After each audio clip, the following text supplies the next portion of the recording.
Shalom kekasih Tuhan, kita akan belajar dari satu ayat firman Tuhan yang terdapat di dalam Yakobus 1 ayat yang ke-9. Demikian firman Tuhan, baiklah saudara yang berada dalam keadaan yang rendah, bermegah karena kedudukannya yang tinggi. Kekasih Tuhan, kalau kita memperhatikan ayat ini, maka Yakobus sedang membahas orang yang berada dalam keadaan yang rendah. Nah kekasih Tuhan, istilah orang yang berada dalam keadaan rendah ini menunjukkan kepada orang-orang yang miskin, menderita dan ditindas, yaitu orang-orang Yahudi yang tinggal di luar negeri mereka. Nah di dalam ayat itu Yakobus menyebut mereka dengan istilah saudara. Ini menunjukkan bahwa mereka ini adalah orang Kristen yang miskin secara ekonomi, menderita dan tertindas pada waktu itu. Kekasih Tuhan, kebenaran ini bertentangan dengan teologi kemakmuran yang mengatakan bahwa orang Kristen harus kaya. Orang Kristen pada zaman Yakobus, mereka miskin secara ekonomi, mereka menderita dan tertindas pada waktu itu. Keadaan orang Kristen pada waktu itu sangat-sangat bertentangan dengan teologi kemakmuran sekarang ini. Nah kekasih Tuhan, apa yang perlu kita renungkan dari bagian ini? Yang pertama kekasih Tuhan, walaupun dalam keadaan rendah, miskin, menderita dan tertindas, Yakobus tetap mengatakan mereka itu saudara. Kebenaran ini penting untuk kita renungkan. Karena zaman sekarang ini orang yang miskin, rendah, tertindas, bahkan menderita tidak dipandang, bahkan tidak dipandang oleh gereja. Oleh karena itu, mari kebenaran ini penting untuk kita renungkan dan kita harus tidak seperti ini. Nah kekasih Tuhan, ada seorang teolog Thomas Manton mengatakan memandang rendah atau hina orang miskin disebut menganggap rendah atau hina gereja Allah. Nah kekasih Tuhan, saya mengajak kita untuk baca satu ayat. 1 Korintus 11 ayat yang ke-22 mengatakan, apakah kamu tidak mempunyai rumah sendiri untuk makan dan minum? Atau maukah kamu menghinakan jemaat Allah dan memalukan orang-orang yang tidak mempunyai apa-apa? Apakah yang kukatakan kepada kamu, memuji kamu? Dalam hal ini aku tidak memuji.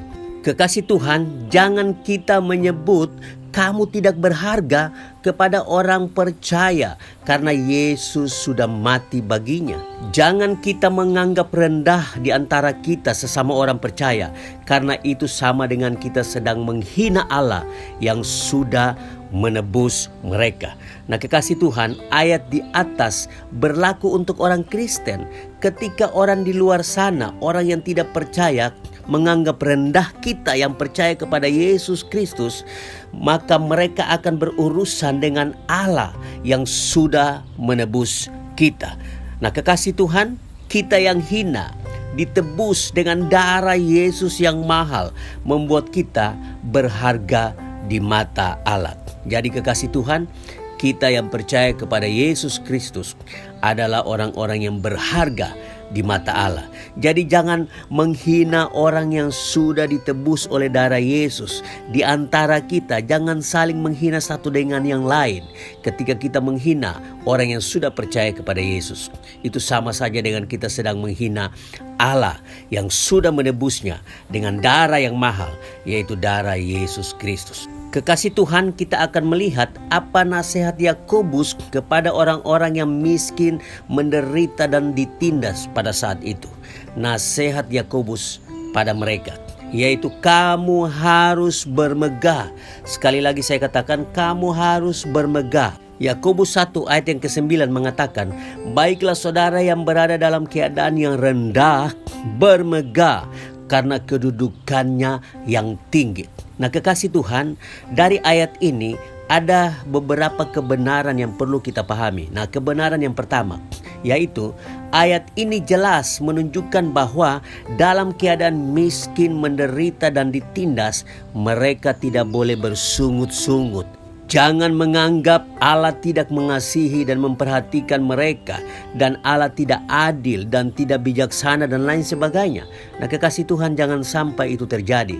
Nah, di dalam Yesaya 40 ayat yang ke-27 sampai ayat yang ke-31 mengatakan, "Mengapakah engkau berkata demikian, hai Yakub, dan berkata begini, hai Israel, hidupku tersembunyi dari Tuhan, dan hakku tidak diperhatikan Allahku?"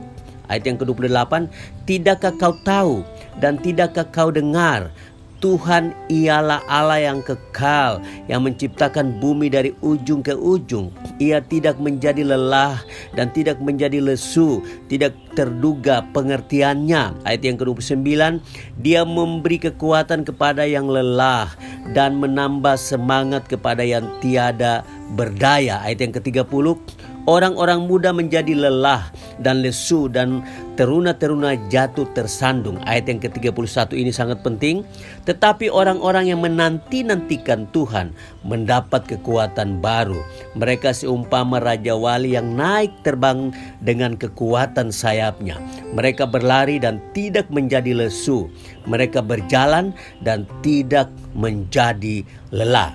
Nah, kekasih Tuhan, ayat ini sangat jelas menunjukkan bahwa Allah selalu ada bagi mereka yang miskin, menderita, dan tertindas. Allah tidak pernah meninggalkan mereka. Kekasih Tuhan, jangan sampai karena keadaan yang kita alami saat ini membuat kita bersungut-sungut, membuat kita mengatakan Allah tidak adil, membuat kita mengatakan Allah itu tidak ada, Allah itu tidak mengasihi dan memperhatikan kita. Jangan sampai itu terjadi dalam kehidupan kita. Kebenaran yang kedua, Yakobus 1 ayat yang ke-9 menunjukkan bahwa mereka tidak boleh merasa malu dengan keadaan yang mereka alami. 1 Petrus 4 ayat yang ke-16 mengatakan, "Tetapi jika ia menderita sebagai orang Kristen, maka janganlah ia malu, melainkan hendaklah ia memuliakan Allah dalam nama Kristus itu." Jadi kekasih Tuhan, apapun keadaan yang kita alami sebagai orang Kristen, jangan pernah merasa malu, tetapi kita tetap memuliakan Allah dalam hidup dan perbuatan kita. Nah, kekasih Tuhan, pernah nggak dengar ada ajaran yang mengatakan orang Kristen yang sakit atau miskin itu memalukan, dan itu karena Anda berdosa? Saya percaya kekasih Tuhan pernah mendengar ini. Nah, ini jelas-jelas merupakan ajaran yang tidak benar, tidak alkitabiah, karena Tuhan tidak pernah merasa malu kalau kita sebagai anaknya mengalami sakit atau miskin dan lain-lain. Justru sebaliknya, Tuhan malah bangga mempunyai anak yang walaupun dalam keadaan miskin dan sakit bisa tetap mengasihi Tuhan dan tetap setia kepadanya. Nah, kekasih Tuhan, kita menjadi malu kalau kita berbuat dosa. Itu baru kita menjadi malu. Tetapi selama keadaan yang kita alami membuat kita semakin mengasihi Tuhan dan semakin setia kepada Tuhan, maka Tuhan akan bangga dengan kita. Di dalam Matius 5 ayat yang ke-16 mengatakan, "Demikianlah hendaknya terangmu bercahaya di depan orang, supaya mereka melihat perbuatanmu yang baik dan memuliakan Bapamu yang di sorga." Nah, ayat ini menunjukkan bahwa kalau kita hidup baik, maka kita memuliakan Tuhan. Dan sebaliknya, kalau kita hidup berdosa, itu memalukan Tuhan. Oleh karena itu, kekasih Tuhan, jangan pernah merasa malu dengan keadaanmu sebagai orang Kristen. Kalau mungkin engkau miskin atau sakit, jangan pernah merasa malu dengan keadaanmu. Karena Tuhan juga tidak pernah merasa malu dengan keadaan yang kita alami sebagai orang Kristen. Nah, kebenaran yang ketiga, Yakobus 1 ayat yang ke-9 menunjukkan bahwa mereka tidak boleh merasa minder atau rendah diri. Nah, kekasih Tuhan, kita jangan merasa minder atau rendah diri karena kita diciptakan menurut gambar dan rupa Allah. Perlu diingat bahwa selain Allah dan malaikat, kita adalah makhluk yang tertinggi, jauh lebih mulia dari segala jenis binatang yang ada di dunia ini. Kekasih Tuhan, kita jangan pernah merasa minder dan rendah diri karena kita dikasihi oleh Allah dan kita berharga di mata Allah. Buktinya apa? Allah rela menjadi manusia dan mati untuk menebus dan menyelamatkan kita. Malaikat jatuh ke dalam dosa, malaikat tidak ditebus. Kekasih Tuhan, darah Yesus membuat kita mulia, membuat kita berharga di hadapan Allah. Kekasih Tuhan, kita juga jangan merasa minder atau rendah diri karena kita adalah unik dan Allah mempunyai rencana supaya kita semua melayani Tuhan. Ingat kekasih Tuhan bahwa setiap orang Kristen adalah anggota tubuh Kristus dan setiap anggota mempunyai fungsi yang unik. Karena itu kekasih Tuhan, dalam keadaan apapun yang kita hadapi dalam hidup ini, kita jangan lagi merasa minder atau rendah diri. Karena kita sudah ditebus dengan darah Yesus yang mahal. Kebenaran yang berikutnya di dalam Yakobus 1 ayat yang ke-9 menunjukkan bahwa mereka harus bangga dan bersukacita dalam keadaan seperti itu. Saya bacakan lagi Yakobus 1 ayat yang ke-9 mengatakan, "Baiklah saudara yang berada dalam keadaan yang rendah bermegah karena kedudukannya yang tinggi." Yang menjadi alasan kenapa kita harus bangga dan bersukacita karena kita memiliki kedudukan yang tinggi. Dikatakan di dalam ayat yang ke-9 tadi, kita memiliki kedudukan yang tinggi. Oleh karena itu kita layak bangga dan bersukacita. Di dalam Filipi 4 ayat yang keempat mengatakan, "Bersukacitalah senantiasa dalam Tuhan." Sekali lagi kukatakan bersukacitalah. 1 Tesalonika 5 ayat yang ke-16, "Bersukacitalah senantiasa." Kenapa kita harus bersukacita? Karena kita sudah ditebus dengan darah Yesus yang mahal, yang sudah mati bagi kita dan menyelamatkan kita. Oleh karena itu, kita memiliki kedudukan yang tinggi di hadapan Allah. Itu yang menjadi alasan kenapa kita harus bangga dan bersukacita menjadi orang Kristen. Nah, kekasih Tuhan, ingat bahwa hanya orang Kristen yang miskin, menderita dan ditindas yang disuruh untuk bangga dan bersukacita. Orang miskin, menderita dan tertindas yang bukan orang Kristen tidak mempunyai sesuatu apapun untuk dibanggakan atau apapun untuk mereka bersukacita. Mengapa? Karena tanpa Kristus mereka tidak akan selamat dan mereka ada di bawah murka Allah dan mereka akan menghadapi hukuman kekal.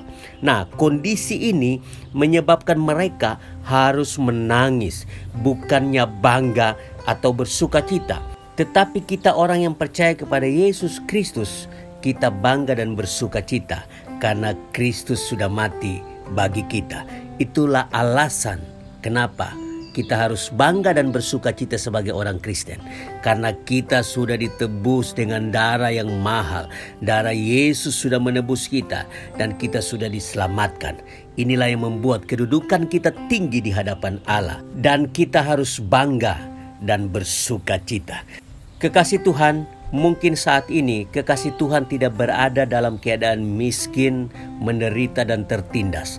Tetapi keadaan seperti itu kapan saja bisa terjadi dalam kehidupan kita. Oleh karena itu kekasih Tuhan, nasihat Yakobus kepada kita agar supaya pada saat keadaan itu kita alami dalam hidup kita, maka kita harus bermegah. Jangan bersungut-sungut, jangan menganggap Allah tidak mengasihi dan memperhatikan kita. Jangan menganggap Allah itu tidak adil dan tidak bijaksana. Jangan merasa malu dengan keadaan yang kita alami. Karena Kristus tidak pernah merasa malu dengan keadaan yang kita alami. Dan kita jangan merasa minder atau rendah diri karena keadaan yang kita alami. Namun kita harus bangga dan bersukacita dalam keadaan apapun yang kita alami. Bermegahlah dalam segala keadaan yang kita alami dalam kehidupan kita. Tuhan memberkati kita semua.